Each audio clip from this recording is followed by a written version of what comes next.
إن الحمد لله نحمده ونستعينه ونستغفره ونعوذ بالله من شرور أنفسنا ومن سيئات أعمالنا من يهده الله فلا مضل له ومن يضلله فلا هادي له وأشهد أن لا إله إلا الله وحده لا شريك له وأشهد أن محمدا عبده ورسوله أما بعد يا أيها الذين آمنوا اتقوا الله حق تقاته ولا تموتن إلا وأنتم مسلمون يا أيها الناس اتقوا ربكم الذي خلقكم من نفس واحدة وخلق منها زوجها وبث منهما رجالا كثيرا ونساء واتقوا الله الذي تساءلون به والأرحام إن الله كان عليكم رقيبا يا أيها الذين آمنوا اتقوا الله وقولوا قولا سديدا يصلح لكم أعمالكم ويغفر لكم ذنوبكم ومن يطع الله ورسوله فقد فاز فوزا عظيما قال الله تعالى في كتابه المجيد بعد أعوذ بالله من الشيطان الرجيم وَلَقَدْ آتَيْنَا لُقْمَانَ الْحِكْمَةَ تمام تعریف، تمجید، تحمید و تقدیس اللہ رب العالمین کے لیے جو مالک کائنات، خالق کائنات ہے۔ لاکھوں صلاۃ و سلام محمد صلی اللہ علیہ وآلہ وسلم پر،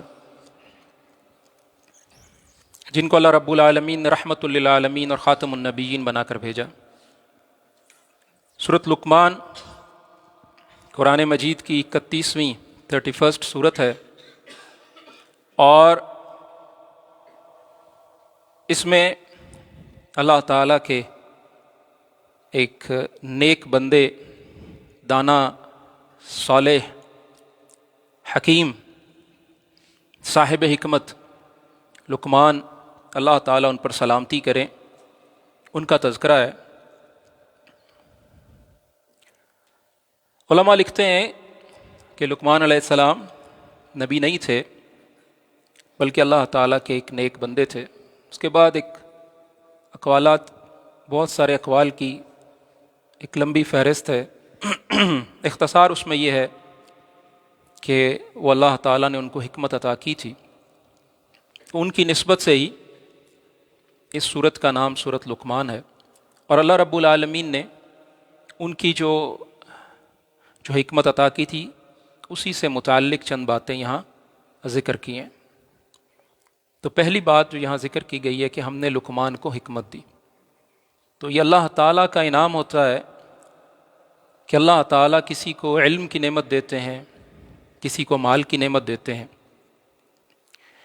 اور یہاں جو الفاظ استعمال کیے گئے وَلَقَدْ آتَيْنَا، اور ہم نے دی لقمان کو حکمت۔ تو اگر حکمت کی نعمت ہے، مال کی نعمت ہے، صحت کی نعمت ہے، طاقت کی نعمت ہے، تو یہ تمام نعمتیں اس بات کی طرف توجہ دلاتی ہیں انشکر لی، کہ اللہ تعالیٰ کا شکر ادا کیا جائے۔ اور حکمت لقمان کے حوالے سے کئی اقوال اور کئی باتیں مشہور ہیں۔ ان میں سے ایک بات ذکر کرتے ہیں جو ان کی طرف منسوب کی جاتی ہے، اور چونکہ وہ قرآن و حدیث کی موافقت میں ہے تو اس کے بیان میں حرج نہیں ہے۔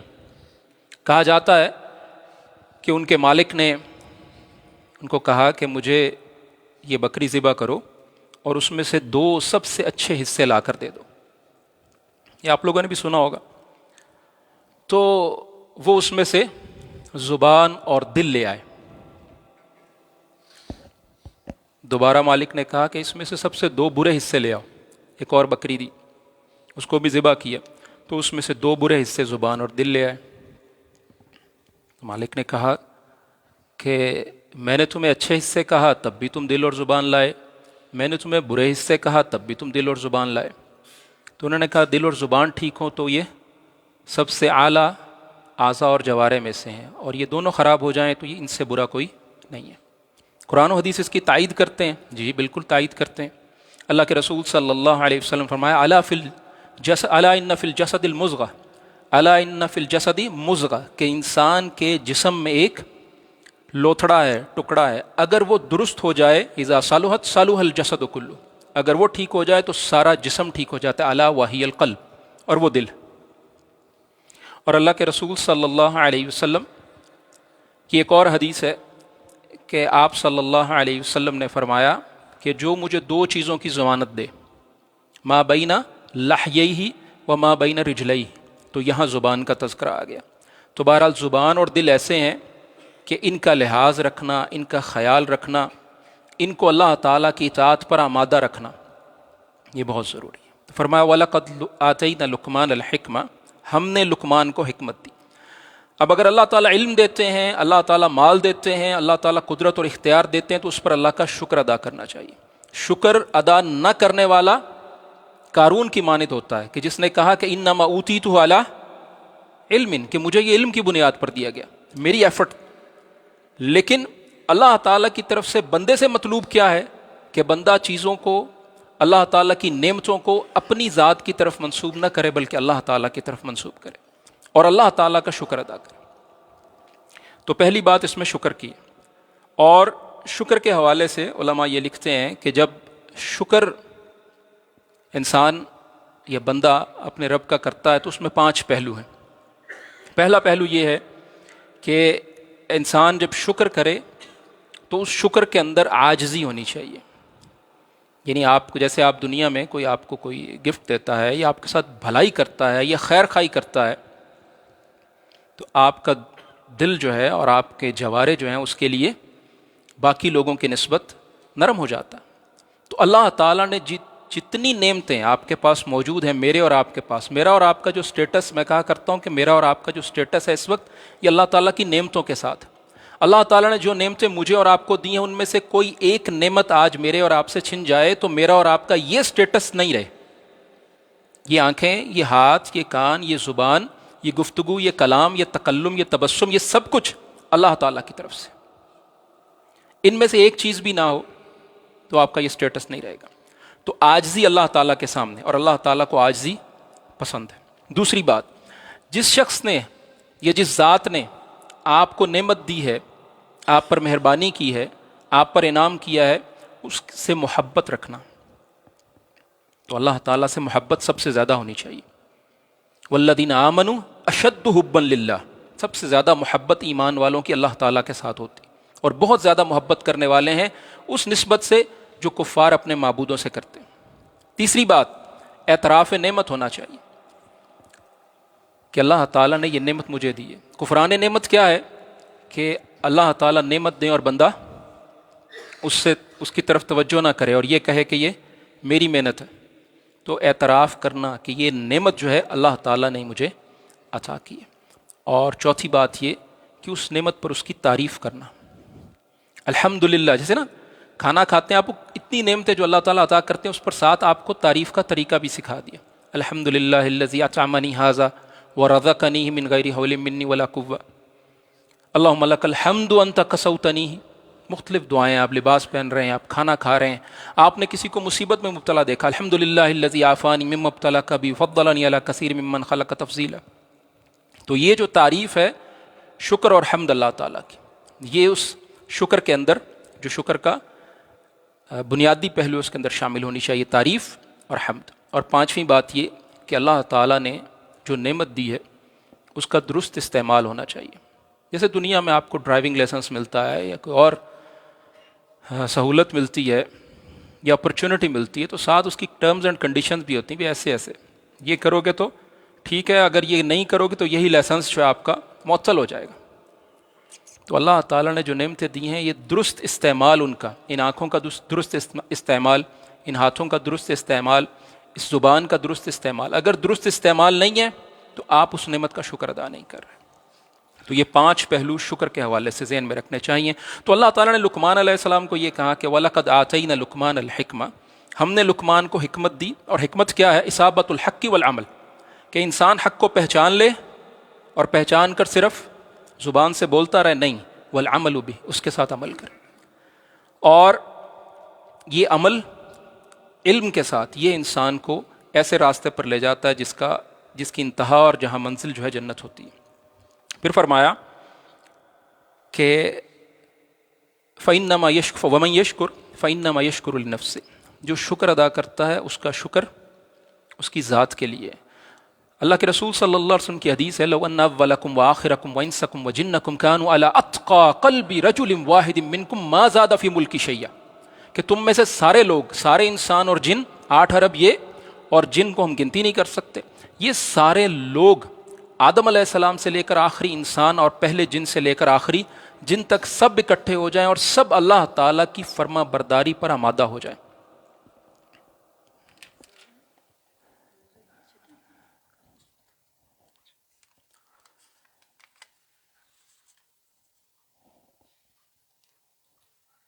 سب اگر اکٹھے ہو جائیں اور فرما برداری پر آمادہ ہو جائیں، کہیں بھی سب نے نمازیں پڑھنی ہیں، سب نے مسجد میں آنا ہے، سب نے اللہ تعالیٰ کی اطاعت کرنی ہے، سب نے سجدے کرنے ہیں، رکوع کرنے ہیں، اللہ تعالیٰ کا نظام نافذ کر دینا ہے پوری زمین پر، کہا ما زاد فی ملکی شیئا، میرے ملک میں معمولی سا اضافہ نہیں ہو سکتا میری بادشاہت میں۔ اور سارے اگر اللہ تعالیٰ کے خلاف ایجیٹیشن شروع کر دیں، سارے سڑکوں پر آ جائیں، اللہ تعالیٰ کے خلاف نافرمانی کر دیں، کہا ما نقص من ملکی شیئا، میرے ملک میں سے، میری بادشاہی میں اتنی کمی نہیں کر سکتے۔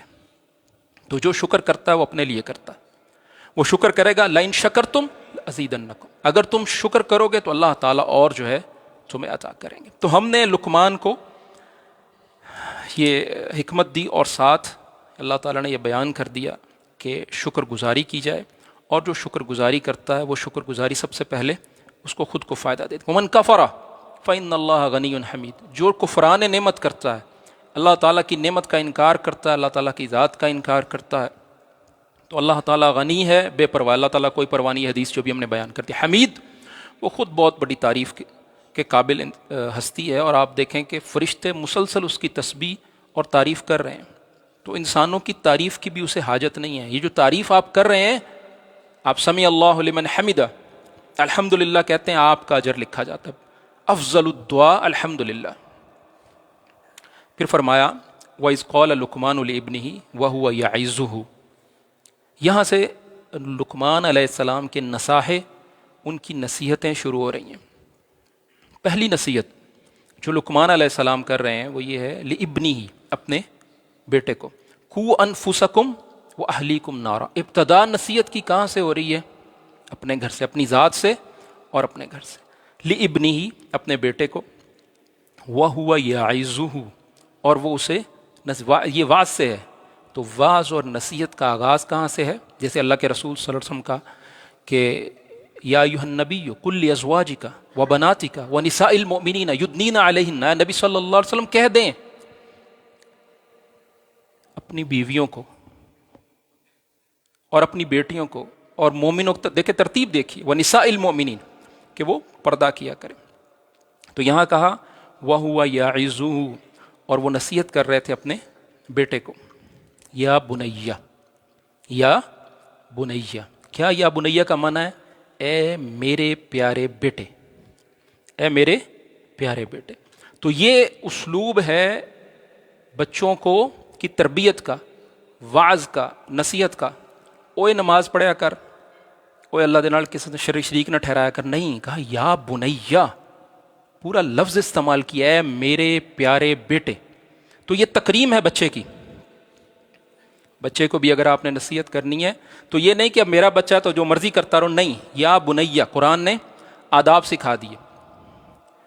وَإِذْ قَالَ لُقْمَانُ لِابْنِهِ وَهُوَ يَا بُنَيَّ، اے میرے پیارے بیٹے، لا تشرک باللہ، سب سے پہلی پیرنٹنگ کیا ہے؟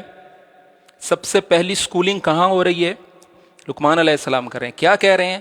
کہ لا تشرک باللہ، اللہ تعالیٰ کے ساتھ کسی کو شریک نہیں ٹھہرانا۔ یہ بنیاد ہے سکولنگ کی، پیرنٹنگ کی، فیملی سسٹم کی، تربیت کی، کہ اللہ تعالیٰ کی پہچان سب سے پہلے کرائی جائے۔ سب سے بڑا حق کس کا ہے؟ اللہ تعالیٰ کا۔ تو سب سے زیادہ اہمیت بھی اس بات کی ہے کہ سب سے پہلے پہچان اللہ تعالیٰ کی کروائی جائے۔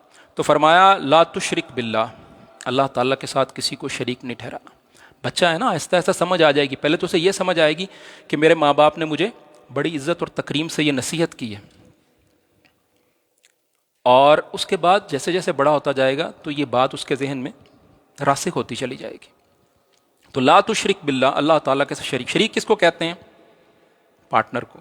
تو کسی بھی حوالے سے اللہ تعالیٰ کی الوہیت میں، عبادت میں، اللہ تعالیٰ کی ربوبیت میں، اللہ تعالیٰ کے اسماء و صفات میں اللہ تعالیٰ سے دعا کرنی ہے، اللہ تعالیٰ کے لیے سجدہ کرنا ہے، اللہ تعالیٰ کے لیے رکوع کرنا ہے، اللہ تعالیٰ کے لیے قربانی کرنی ہے، اللہ تعالیٰ کے لیے منت مانگنی ہے، اللہ تعالیٰ کے لیے سب سے زیادہ خوف ہونا چاہیے، اللہ تعالیٰ سے سب سے زیادہ محبت ہونی چاہیے، اللہ تعالیٰ سے دعا ہونی چاہیے، اللہ تعالیٰ سے ہر طرح کی خیر طلب کرنی اور ہر طرح کا شر دفع کرنا، یہ دعا اللہ تعالیٰ سے ہونی چاہیے۔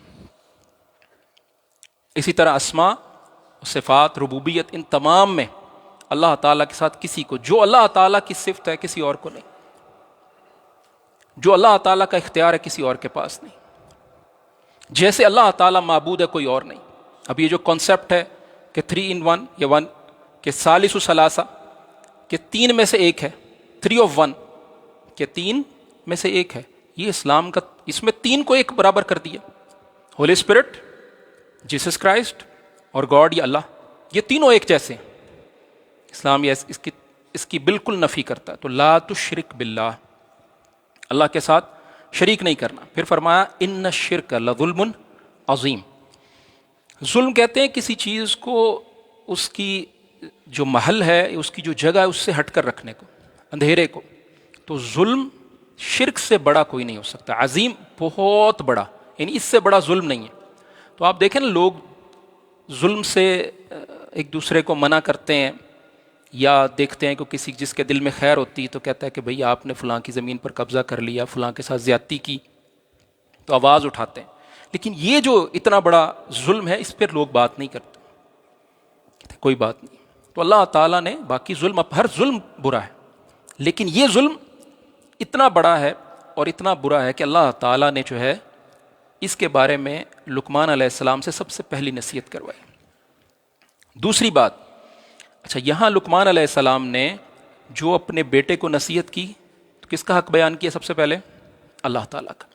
اب آگے اللہ تعالیٰ نے لقمان علیہ السلام کی زبان سے یہ نہیں کہلوایا کہ اچھا دوسری بات یہ ہے کہ تم میری اور اپنی ماں کی خدمت کیا کرو، اسلوب بدل گیا۔ کیا کہا؟ وَوَصَّيْنَا الْإِنسَانَ، وَوَصَّيْنَا الْإِنسَانَ۔ دیکھیں فرق دیکھیں کہ اگر لقمان علیہ السلام خود کہتے کہ اب میری اور میری اپنی ماں کی خدمت کیا کرو تو بات میں وہ وزن نہیں تھا۔ جو اللہ تعالیٰ کی طرف سے جب وَوَصَّيْنَا، ہم نے تاکید کر دی کہ اللہ تعالیٰ کا حکم آ گیا، اب یہ ماں باپ کا حکم نہیں رہا، یہ اللہ تعالیٰ نے حکم دے دیا ہے کہ ماں باپ کے ساتھ احسان کرنا۔ وَوَصَّيْنَا الْإِنسَانَ، انسان کو بِوَالِدَيْهِ، والد اور والدہ دونوں۔ اللہ کے رسول صلی اللہ علیہ وسلم سے کسی نے پوچھا کہ میرے حسن سلوک کی سب سے زیادہ مستحق کون ہے تمام دنیا میں سے، تمام لوگوں میں سے؟ تو آپ نے فرمایا امک امک امک، معروف حدیث ہے، اور پھر چوتھی بار فرمایا ابوک۔ تو سب سے زیادہ جو آپ کے حسن سلوک کا مستحق ہے وہ آپ کی والدہ ہے، پھر آپ کی والدہ ہے، پھر آپ کی والدہ ہے، اور آخر میں کہا والد، یعنی پہلا حق والدہ کا ہے، دوسرا حق باپ کا ہے۔ حملت امہ، اس کی ماں نے اسے اٹھایا، وہن علی وہن، ایک کمزوری کے بعد دوسری کمزوری، یعنی ماں جب پرورش کرتی ہے اور نگہداشت کرتی ہے، اس میں آغاز کہاں سے ہوتا ہے؟ حمل سے۔ تو حمل کے اندر بوجھ اٹھانا، پھر اس کے بعد دوسرا بوجھ جو ہے وہ زچگی کا بوجھ جب پیدائش ہوتی ہے، پھر اس کے بعد جو ہے اس کی پرورش، نگہداشت اور رضاعت، یہ سارا جو تقریباً 3 سال کا دورانیہ بنتا ہے، تو اس سارے میں جو ہے ماں مشقت میں ہوتی ہے۔ تو اللہ تعالیٰ نے اس کی تفصیل دیگر جگہوں پر بیان کی، یہاں کہا کہ وہن علی وہن، ایک کمزوری کے اوپر دوسری کمزوری، ایک مشقت کے اوپر دوسری مشقت۔ پھر فرمایا وَفِصَالُهُ فِي عَامَيْن، کہ اور اس کا دودھ پلانا یہ بھی ذکر کر دیا 2 سال کی مدت ہے۔ وَالْوَالِدَاتُ يُرْضِعْنَ أَوْلَادَهُنَّ حَوْلَيْنِ كَامِلَيْنِ لِمَنْ أَرَادَ أَن يُتِمَّ الرَّضَاعَةَ، 2 سال پورے۔ ہاں جی، جنوری سے آغاز ہوگا دسمبر میں ختم ہوگا؟ نہیں، محرم سے آغاز ہوگا اور ذی الحجہ میں ختم ہوگا۔ یہ کنسیپٹ سمجھ لیجئے گا۔ گریگورین کیلنڈر جو ہے، چونکہ یہ فرق پڑتا ہے، کہتے ہیں جی کیا فرق پڑتا ہے؟ یہ فرق پڑتا ہے کہ اب ہم جب سال کا نام لیتے ہیں تو فوراً گریگورین کیلنڈر ذہن میں آ جاتا ہے، اے ڈی، اینو ڈومینی، اینو ڈومینی نستوری جیسو کرسٹی، کہ ان دا ایئر آف آور لارڈ۔ یہ جو گریگورین کیلنڈر ہے جس میں آپ 2025 میں کھڑے ہیں، یہ آفٹر دی ایڈوینٹ آف عیسیٰ علیہ السلام، عیسیٰ علیہ السلام کے آنے کے بعد سے، تو آج 2025 سال ہو گئے۔ تو ہمیں یہ ضرور یاد ہے لیکن کسی سے پوچھیں کہ اسلامی ہجری کیلنڈر، تو کہیں گے جی آپ کیلنڈرز کو جو ہے وہ ریلیجن کی بنیاد پر تقسیم کریں. میں نے نہیں کیا، آپ تقسیم ہوئی ہے، بس آپ مان رہے ہیں، میں نے نہیں کیا. تو یہ فرق بہرحال ذہن میں رکھنا چاہیے، یہ فرق ہجری کیلنڈر کا، کہ ہم جب رمضان، حج، یہ 2 سال، رضاعت کی مدت، حیض کی مدت، عدت کی مدت، یہ سب اسلامی جو کیلنڈر ہے اس کے مطابق ہوگی. تو فرمایا وَفِصَالُهُ فِي عَامَيْن، 2 سال میں دودھ مکمل کرے، رضاعت اس کی، اور انشکر لی، اور میری شکر گزاری کرو، وَلِوَالِدَيْكَ، تو دونوں کا حق، جس کا حق جتنا زیادہ ہے اتنا اس کا شکر زیادہ، اور اتنے اس کے شکر کی تاکید زیادہ ہے. تو سب سے زیادہ حق کس کا ہے؟ اللہ تعالیٰ کا. اسی لیے اللہ تعالیٰ کے شکر کی تاکید بار بار ہے. اور اس کے بعد انسانوں میں حق کس کا سب سے زیادہ ہے؟ محمد صلی اللہ علیہ وسلم کے بعد ماں باپ کا. وَإِلَيَّ الْمَصِيرُ، آخری بات یہ کہہ دی، اچھا جو کر لے گا اس کا بھی فائدہ ہے، جو نہیں کر لے گا اِلَيَّ الْمَصِيرُ، میری طرف پلٹ کر آنا ہے. پھر اللہ تعالیٰ سب سے حساب لیں گے کہ کس نے میرے حکم پر عمل کیا اور کس نے میرے حکم کو نظر انداز کر دیا. وَإِن جَاهَدَاكَ، یہ بڑی خوبصورت قرآن کی ساری آیات بہت خوبصورت ہیں، لیکن اللہ تعالیٰ نے خود بھی قرآن میں کہا، جیسے رسول اللہ علیہ وسلم کو فرمایا، رسول اللہ علیہ وسلم نے صحابی سے فرمایا کہ اعظم آیہ فی القرآن، سب سے عظمت والی آیت کون سی ہے قرآن میں؟ تو آیت الکرسی انہوں نے بیان. اس کا مطلب ہے کہ درجات کے اعتبار سے، فضائل کے اعتبار سے، اور اس میں جو اللہ تعالیٰ کی طرف سے پیغام ہے اس اعتبار سے آیات کے درجات میں تفاوت. اچھا، کہا اس آیت میں کیا کہا ہے کہ وَإِن جَاهَدَاكَ، اب آ جاتا ہے کنفلکٹ ریزولوشن کیسے کرنی ہے، کہ اگر وہ تجھے وَإِن جَاهَدَاكَ زور دے رہے ہیں أَلَا أَن تُشْرِكَ، کہ تو شرک کر میرے ساتھ، بِمَا لَيْسَ لَكَ بِهِ عِلْم فَلَا تُطِعْهُمَا. اب ایک طرف میرا حق آ گیا، یعنی اللہ تعالیٰ کا حق، اور ایک طرف والدین کا حق آ گیا. والدین کی نافرمانی نہیں کرنی، ان کی بات ماننی ہے، اللہ تعالیٰ کے ساتھ شرک نہیں کرنا.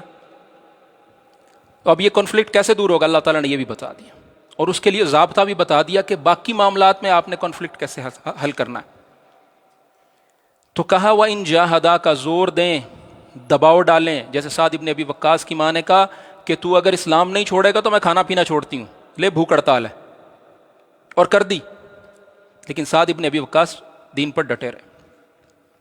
تو وَإِن جَاهَدَاكَ عَلَىٰ أَن تُشْرِكَ، یہ کہ تو میرے ساتھ شرک کرے، بِمَا لَيْسَ لَكَ بِهِ عِلْم فَلَا تُطِعْهُمَا، اس معاملے میں ان کی بات نہیں ماننی. لَا طَاعَةَ فِي مَعْصِيَةِ الْخَالِقِ، کہ اللہ تعالیٰ کا جب حکم آ جائے گا تو پھر مخلوق کی اطاعت نہیں ہوگی اگر وہ اس حکم کے مقابلے میں مخلوق کھڑی ہے، چاہے ماں باپ ہی ہیں. باقی تو بہت بعد میں ہے، باقی بہت بعد میں ہے، لیکن سب سے زیادہ حق ماں باپ کا ہے. تو وہ بھی جو ہے اگر شرک کا حکم دیتے ہیں، توحید سے دور کرتے ہیں، تو اس معاملے میں ان کی بات نہیں مانی جائے گی. لیکن آگے کیا کہا؟ یہ اب ماں باپ کے ساتھ جو ریلیشن شپ ہے وہ بھی باقی رکھنا ہے. وَصَاحِبْهُمَا فِي الدُّنْيَا مَعْرُوفًا، بات نہیں ماننی، لیکن اس کا یہ مطلب ہے ان سے لڑائی جھگڑا شروع کر دے، ان سے بدتمیزی شروع کر دے، ان کے جو حقوق ہیں وہ ادا نہ کر. نہیں، وَصَاحِبْهُمَا فِي الدُّنْيَا مَعْرُوفًا، دنیا میں ان کے ساتھ اچھے طریقے سے، معروف طریقے سے، بھلائی کے ساتھ، احسان کے ساتھ، خیر کے ساتھ، پیار کے ساتھ، انس کے ساتھ، اپنائیت کے ساتھ، چاہت کے ساتھ رہے.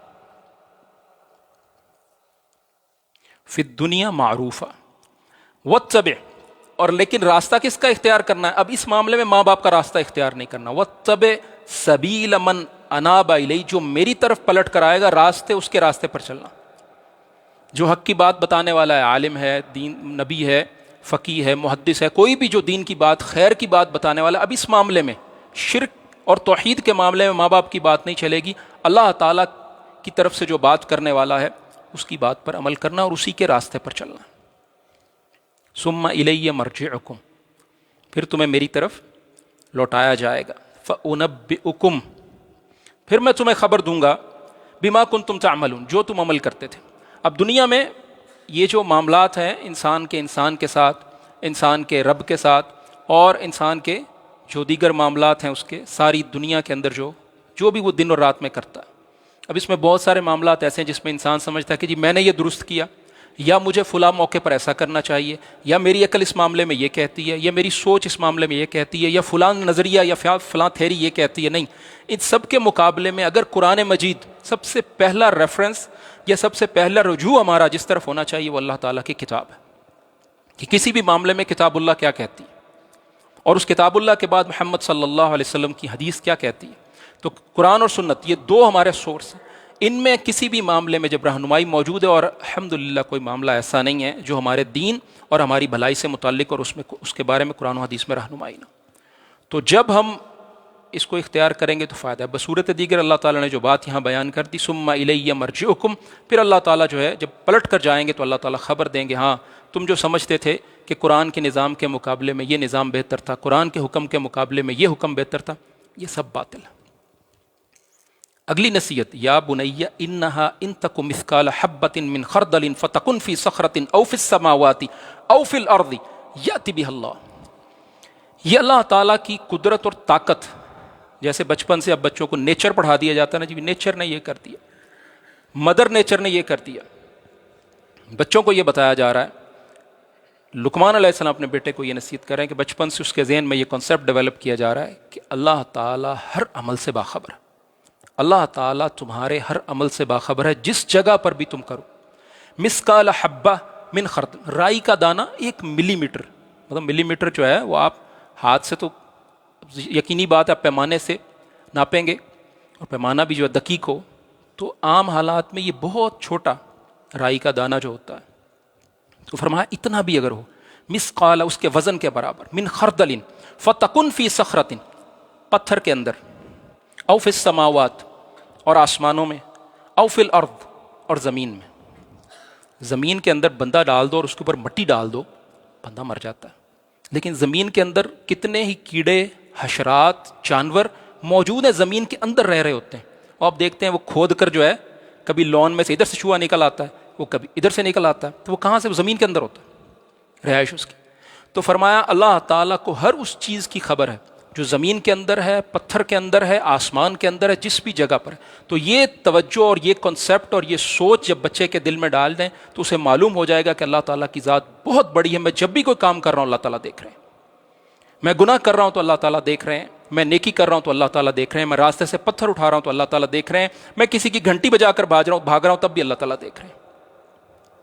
تو یہ تصور، ہاں غلطی ہوتی ہے، لیکن تصور، سوچ آپ دیکھیں نا، یہ جو جدید اسکولنگ ہے یہ 100-200 سال، 200-250 سال پہلے شروع ہوئی ہے. تو اللہ تعالیٰ کے رسول صلی اللہ علیہ وسلم نے اور اللہ تعالیٰ نے جب انبیاء کو بھیجا تو کتابوں کے ذریعے سے امتوں کی رہنمائی کی گئی، اور یہ اصل تعلیم ہے. اور میں کہا کرتا ہوتا ہوں کہ جاب کی تعلیم الگ ہے اور جنت کی تعلیم الگ ہے. معذرت کے ساتھ ہم میں سے اکثر لوگ اس فرق کو نہیں سمجھتے. وہ سمجھتے ہیں کہ جاب کی تعلیم لے لی بٹ ٹھیک ہے، میں تو تعلیم یافتہ ہوں، ماسٹرز، ڈاکٹریٹ، پوسٹ ڈاکٹریٹ یہ کر لیا، میرے سے زیادہ تو علم والا کوئی نہیں ہے. جبکہ جنت کی تعلیم اور ہے. جنت کی تعلیم کیا سکھاتی ہے؟ من ربک، ما دینک، من نبیک. اور یہ قرآن و حدیث کے علاوہ آپ کو فزکس، کیمسٹری، بایولوجی کی کتاب میں نہیں ملے گا. تو من خردل فتکن فی صخرۃ او فی السماوات او فی الارض یأتی بها اللہ ان اللہ لطیف خبیر. بے شک اللہ تعالیٰ باریک بین اور خبر رکھنے والا ہے. تو زمین و آسمان میں، رطب و یابس، کوئی بھی چیز ہے. اللہ اکبر. یہاں ایک اور کانسیپٹ ہے، کسی وقت تفصیلی پھر بات کریں گے. وہ ایک قرآن کریم کی آیت ہے جس میں اللہ تعالیٰ نے یہ کہا کہ اور ما فی الارحام، ما فی الارحام، یعلم ما فی الارحام. اچھا، بعض لوگ سمجھتے ہیں کہ شاید یہ صرف جو ہے انسانوں سے متعلق ہے. بھائی ما فی الارحام کہا ہے، اس میں ایک پہلو سے اور غور کریں تو آپ کے دماغ کے اور دل کے دروازے جو ہیں وہ واہ ہو جائیں گے، کھل جائیں گے کہ بھائی ما فی الارحام میں جتنے جانور، جتنی مخلوقات، ان کے ارحام میں جو کچھ ہے وہ بھی شامل ہے. جتنے نون ان نون سپیشیز ہیں، ان 88.7 ملین اگر میں بھول نہیں رہا، تو یہ سارے سپیشیز کے جو ارحام ہیں، ان کے رحم کے اندر، ان کی ووم کے اندر جو کچھ ہے وہ کس کو پتا ہے؟ کون سا الٹرا ساؤنڈ بتائے گا؟ کون سا الٹرا ساؤنڈ بتائے گا ساری دنیا کے جو ارحام ہیں، جو مادہ، جو فیمیلز موجود ہیں جانوروں کے اندر؟ یہ ایک پہلو ہے. خیر، تو فرمایا یاتی بہ اللہ ان اللہ، تو یہ لطیف اور خبیر. پھر فرمایا یا بنیہ. اب عمل کی بات دیکھیں کہاں سے شروع ہوئے. حقوق اللہ، سب سے پہلے اللہ تعالیٰ کے حقوق، پھر حقوق العباد میں سب سے اہم، پھر اعمال کی طرف. تو فرمایا یا بنیہ اقم الصلاۃ، اے میرے پیارے بیٹے. اللہ اکبر. بار بار، ایک بار بیٹا کہہ کے بات شروع کر دی تھی تو ختم کر دیتے. پھر یا بنیہ، اے میرے پیارے بیٹے. اقم الصلاۃ، نماز قائم کر. نماز قائم کرنے میں کے بارے میں ایک حدیث بڑی واضح ہے. فرمایا ان تسویۃ الصفوف من اقامت الصلاۃ، صفوں کو سیدھا کرنا نماز کے قائم کرنے میں سے. تو یہ باجماعت نماز ہے. تو بچپن کو اللہ کے بچپن سے نماز کہا مروا اولادکم بالصلاۃ اذا كانوا ابناء 7 سنین، اپنے بچوں کو نماز کا حکم دو اگر 7 برس کے ہو جائیں. اور اگر 7 برس پر نماز 10 برس پر نہ پڑھیں، 7 برس کے ہو جائے تو نماز کا کو 10 پر نہ پڑھیں تو کیا کرو؟ ضرب لگاؤ. ڈومیسٹک وائلنس سکھائی جا رہی ہے، بتایا جا رہا ہے کیسے ہونا. تو اللہ تعالیٰ کے رسول صلی اللہ علیہ وسلم نے جو بتا دیا کہ اس کے ضابطے کیا ہیں ڈومیسٹک وائلنس کے، وہ قرآن و حدیث میں موجود ہے. اچھا، فرمایا کہ یا بنیہ اقم الصلاۃ. اب ہم جب کہتے ہیں نا بچے کو نماز کا کہو، کہتے ہیں چھوٹا ہے ابھی تو 7 برس کا ہے، آپ اسے بڑا ہو جائے گا تو نماز پڑھے گا. دوسری طرف جب 4 برس کا ہو جاتا ہے کہتے ہیں اسے کنڈر گارڈن لے جاؤ، اسے نرسری میں داخل کرا دو. بھئی کیوں؟ ابھی تو چھوٹا ہے. کہیں گے نہیں نہیں ABC پڑھے گا، 1 2 3 4 پڑھے گا. آپ کے گھروں میں چوتھے اور 5ویں سال میں شاید ہی کوئی گھرانہ ایسا ہو جب بچہ کنڈر گارڈن یا نرسری میں نہ گیا ہو. تو نماز کے لیے 7 برس جو ہے کہتے ہیں کہ یہ تو بھی چھوٹا ہے. اور سکولنگ کے لیے، دنیا کی تعلیم کے لیے کہتے ہیں نہیں ابھی یہ کافی ہے، اس کو لے جاؤ اسکول. یہ دوہرے پیمانے. تو فرمایا یا بنیہ اقم الصلاۃ وامر بالمعروف. ابھی چھوٹے سے بچے کے ذہن میں یہ ڈالا جا رہا ہے کہ وامر بالمعروف، نیکی کا حکم دو، برائی سے روکو. نماز نیکی ہے، نماز چھوڑنا برائی ہے. پہلے تو یہ عملاً حکم دے دیا. دوسری بات یہ کہ جو خیر کی چیز دیکھو اس خیر کی چیز پر تو ظاہر انسان خوش ہونا چاہیے، اور دوسروں کو خیر کی طرف بلاؤ. ونہا عن المنکر، اور برائی سے روکو. تو یہ امر بالمعروف اور نہی عن المنکر. من رأى منکم منکرا فلیغیرہ بیدہ، جو تم میں سے منکر دیکھے اور ایسی چیز جو اللہ تعالیٰ نے منع کی ہے تو اس کو اگر روک سکے تو اپنے ہاتھ سے روکے، اور ہاتھ سے نہیں روک سکتا تو زبان سے روکے، اگر زبان سے بھی نہیں روک سکتا. یہ اللہ تعالیٰ نے ہمارا پہ بڑا کرم کیا میرے اور آپ پہ کہ کئی جگہ ایسی ہوتی ہیں کہ جہاں آپ جو ہے نہ ہاتھ سے روک سکتے ہیں نہ زبان سے کچھ کہہ سکتے ہیں، تو کم از کم دل میں یہ ہو کہ ہاں یہ برائی ہے. یہ جو پہچان ہے نا برائی کی، بہت سارے لوگ ابھی یہ بھی ایک مسئلہ چلا جی آپ سے یہ فلانی بات پوچھی، آپ یہ جو اس میں گنجائش پیدا کیا کریں لوگوں کے لیے. بھائی ہم گنجائش کیسے پیدا کرتے ہیں جو شریعت نے گنجائش نہیں دی. تو جب آپ کو حق اور باطل کی پہچان ہوگی نا، تو اگر آپ غلطی کر رہے ہیں تو آپ کو ندامت ہوگی. اگر یہ سب چیزوں کو حلال کرنے والا، سب چیزوں کو جائز قرار دینے والا، پانی موجود بھی ہے تب بھی جو ہے تیمم کر لو، تو یہ اس طرح کی گنجائشیں جو ہیں یہ اسلام کے جو مقاصد ہیں اور رسول اللہ صلی اللہ علیہ وسلم کے احکامات جو ہیں ان کے خلاف ہیں. اللہ رب العالمین مجھے اور آپ کو قرآن کی سمجھ اور اس پر عمل کی توفیق عطا فرمائے.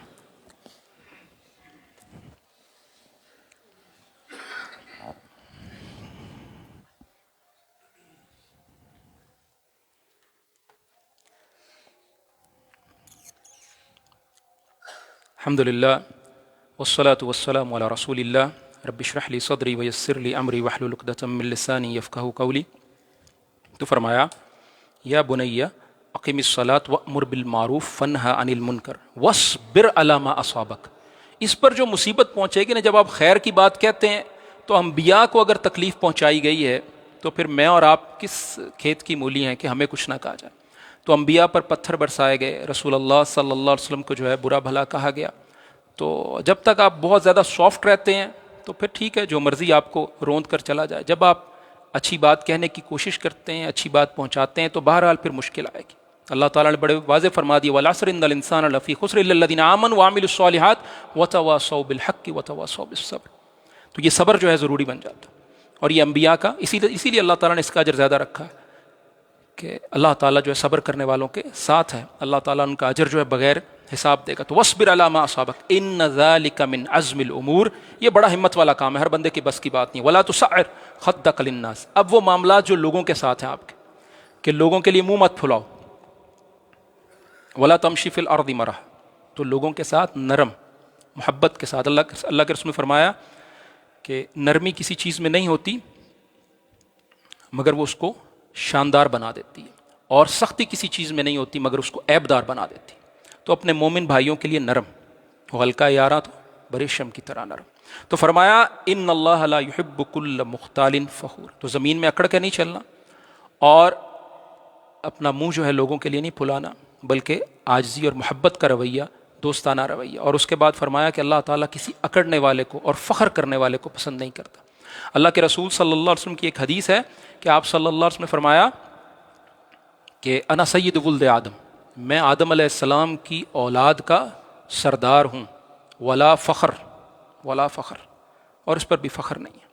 وقصد فی مشیک، اپنے چلنے میں اعتدال اختیار کرو. وغضض من صوتک، اپنی آواز جو ہے ایک انسان کی جو نارمل درمیانی جس آواز میں بھی وہ بات کرتا ہے، بعض لوگوں کی آواز کا جو ہے ساؤنڈ لیول اونچا ہوتا ہے، بعض کا کچھ کم ہوتا ہے، تو اپنی آواز کو اسی درجے میں رکھو. بلا وجہ آواز کو اونچا کرنا تو فرمایا یہ درست نہیں ہے. وغضض من صوتک، اعتدال، جس کی زیادہ اونچی ہے وہ اعتدال میں رکھے. ان انکر الاصوات لصوت الحمیر، تو سب سے بری آواز اور گندی آواز اگر ہے تو پھر گدھے کی ہے، اس سے اونچا کوئی نہیں بول سکتا. تو یہ نصائح جو ہیں لقمان علیہ السلام کے یہاں ختم ہوتے ہیں، جن کو ہم نے اختصار کے ساتھ آپ کے سامنے بیان کیا. اور اس کے بعد یہ ایک صاحب ہیں جنہوں نے یہ پرچی دی ہے اور کہا ہے کہ میرا بیٹا محمد شفیق دکاندار توحید آباد سے اکبر نیازی ہسپتال میں وینٹیلیٹر پر داخل ہے، تو ان کی صحت یابی کے لیے دعا کریں. تو ہم دعا کرتے ہیں کہ اللہ تعالیٰ ان کو، بھائی کو شفا عطا کریں. اسأل اللہ العظیم رب العرش العظیم یشفیہ لا بأس طہور انشاءاللہ اذهب الباس رب الناس اشف وانت الشافی لا شفاء الا شفاؤک شفاء لا یغادر سقما. اور آپ تمام لوگ بھی اس بھائی کو اپنی دعاؤں میں یاد رکھیں. تو بہرحال میں کہا کرتا ہوں کہ آپ لوگ خیر کے لیے آئے تھے، اچھی بات سنی، اس پر عمل کیجیے گا، اس کو آگے پہنچائیے گا. اسی طرح نیکی کے راستے آسان ہوں گے، میں اور آپ برائی سے دور ہوتے چلے جائیں گے. اللہ رب العالمین میرے اور آپ کے گناہ معاف فرمائے. اللہم اغفر للمؤمنین والمؤمنات والمسلمین والمسلمات الاحیاء منهم والاموات.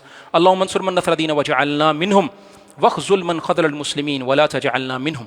عباد اللہ رحمکم اللہ، ان اللہ یأمر بالعدل والإحسان وإیتاء ذی القربى وینہی عن الفحشاء والمنکر والبغی یعظکم لعلکم تذکرون. اذکروا اللہ یذکرکم وادعوه يستجب لكم ولذكر الله أكبر والله يعلم ما تسمعون. أقول قولي هذا واستغفر الله لي ولكم ولسائر المسلمين من كل ذنب فاستغفروه إنه هو الغفور الرحيم.